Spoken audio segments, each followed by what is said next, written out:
Hell, it's not really even about this coffee that we're about to drink. It's about this metal filter. And I've been pleasantly surprised how much clarity I actually get in a cup of coffee. Ironically speaking, kind of sort of in this case, it's muddy. It's bolder. The flavors are, lack for a better word, one dimensional. If we don't use something, how do we know what this application is for? This is our journey. This is the way we like to go about doing things. And as long as we are committed to the craft the way that we see it,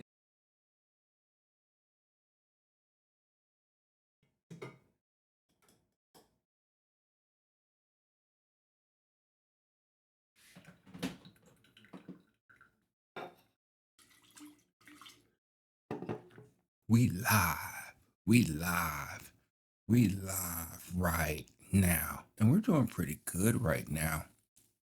I just made some coffee and it's a little different. This is a Ethiopian dark roast. I roasted a couple of days ago. I believe it is tasty. We're about to taste it. But really, if you're watching this on video, I'm in the shadow because it's not about me. Hell, it's not really even about this coffee that we're about to drink. It's about this metal filter. We're going to talk about metal filters. And the reason why I want to talk about metal filters is because I think we tend to not use them as much. I know I tend to not use them as much. And I have my reasonings, but for the past couple of weeks here and there, I've been using metal filters for various brews for different reasons. And I've been pleasantly surprised how much clarity I actually get in a cup of coffee. Since you are hopefully enjoying the video, uh, you like, subscribe. And I think that's one of the things that we're going to be talking about. But before we do, let's go ahead and taste the coffee. At least right now, I'm not getting as much clarity as I have been getting. But I do have some talking points I do want to talk to. But right now, we're just talking because I think it's critical and crucial that we really answer this question for ourselves more than anybody else. I My first introduction to coffee was French roast, French press, and French press is all about paper. I mean, metal filters. That's the way it works. That's what makes it easy and quick to make coffee. And it never bothered me until I got the itch to try something new. And when I tried something new, I realized that I can taste more of what the coffee is, of what it was really saying to me. And from that point on, I rarely use metal filters. I do have an espresso machine that's a metal filter. Hey Logan, I hear that, man. I have a mocha pot that's a metal filter. I actually do prefer a metal filter in the AeroPress, but for the most part, I tend to not use them. I like what I taste in a cup of coffee. I like the clarity. I like deciphering what I'm actually tasting as best as I can. I like the different layers of coffee. I like when it cools. But at times, whenever I used to use metal filters, it just didn't do anything for me. It made me not like the coffee I was drinking. And that's perfectly fine. That's an objective way of looking at it. But yeah, that's really what we're talking about right now. So here's here's a thought. Why does clarity matter to me? Why does clarity probably matter to you? What are we really chasing here? I think me, it's more than a buzz. It's about what coffee is. Meaning that when I actually drink coffee, I get something from it. I like the flavors, I like the taste, I like how it changes when it cools. And paper filter gives me that opportunity to taste it for what I believed it to be. A lot of times, whenever I have a metal filter, ironically speaking, kind of sort of in this case, it's muddy. It's bolder. The flavors are, w- lack for a better word, one dimensional. It doesn't do much for me. And I wonder if you feel the same way. Is that if you're drinking the coffee for what it is, you're like, wow, I'm not really tasting it. And this is really coming down to people who drink their coffee black. I think metal filters are really good when you drink your coffee with creamer, with additives, just because it can hold up even better than a paper filter because you get that robust taste. But in this case, it's one of those things to where what are we really trying to do here? And I think paper filters give you the best opportunity in order for you to really truly gather that sense of excitement, at least for me in coffee. Does brewing with a metal filter mean you're sacrificing quality or just choosing a different experience? I don't think you're sacrificing quality because you are using hopefully good beans that talk to you, that give you that sense of excitement when you drink it, right? The quality is, I think, always going to be there.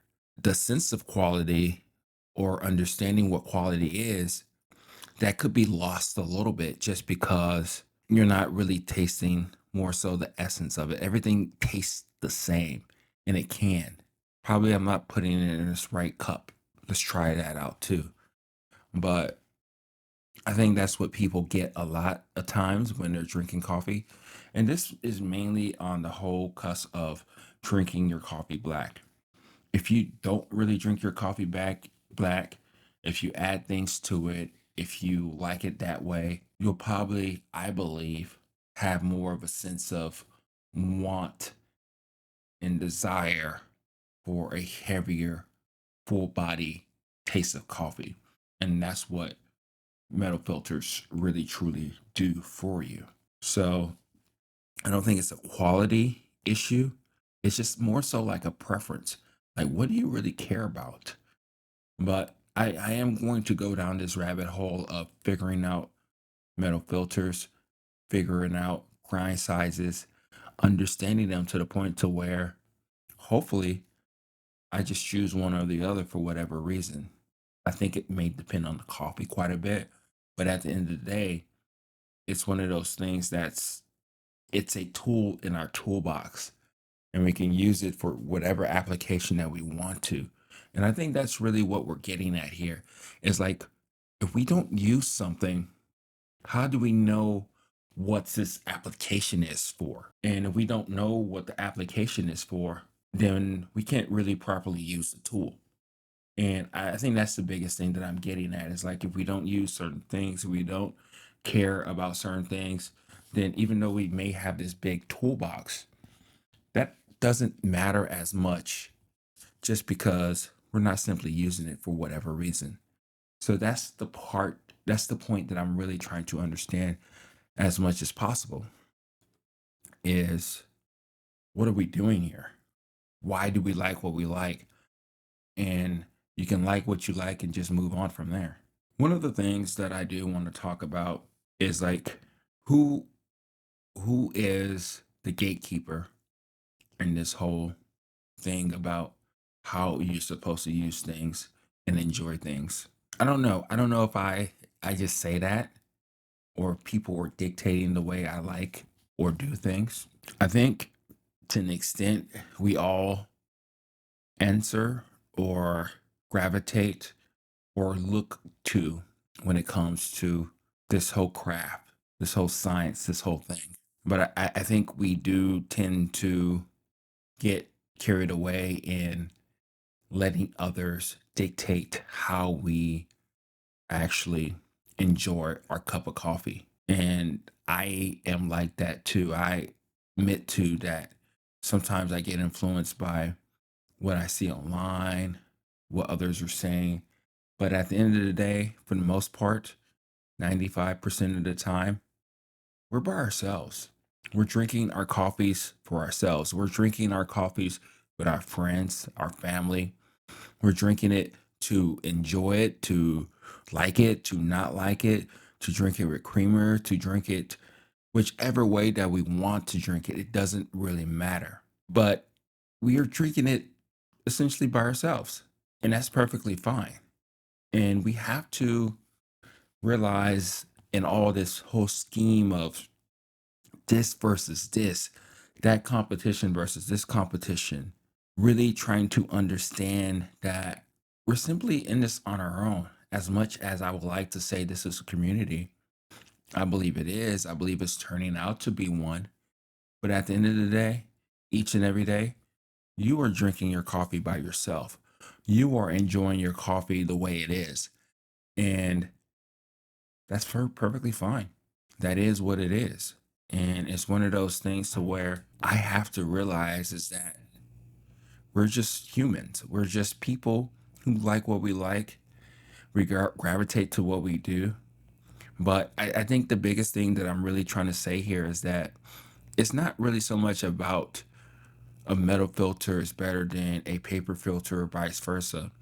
It's more so like, what do you like? What are you interested in? What do you truly really care about? And if you're willing to explore beyond what you're comfortable with. And I think that's the biggest thing in all this. It's like I think we always have to come back and try to revisit why we like what we like, why we do what we do. And I think that's going to be one of the biggest takeaways in all this is just coming back full circle all the time because I'm talking about it right now. I'll probably spend a couple of weeks playing around with the metal filter, getting used to it. And I don't know how much I will actually use it after that. But I guess what I'm getting at is that this is our journey. This is the way we like to go about doing things. And as long as we are committed to the craft the way that we see it, we can read all the stuff or go to different conferences and all that stuff, get more educated. But at the end of the day, I think the biggest takeaway here is that we should explore for ourselves. We should take all the information that comes our way with a grain of salt, with more so like a curiosity of trying to explore things for ourselves. And as we do that, I think we're going to be in a better place. Because again, for the most part, we're just drinking our coffee for ourselves, understanding it for what we're doing. And that's all we can do. So this is Oki at Everyday Bean signing off. I hope that you're doing great. And we're going to keep this going. So I'll talk to you later. Bye.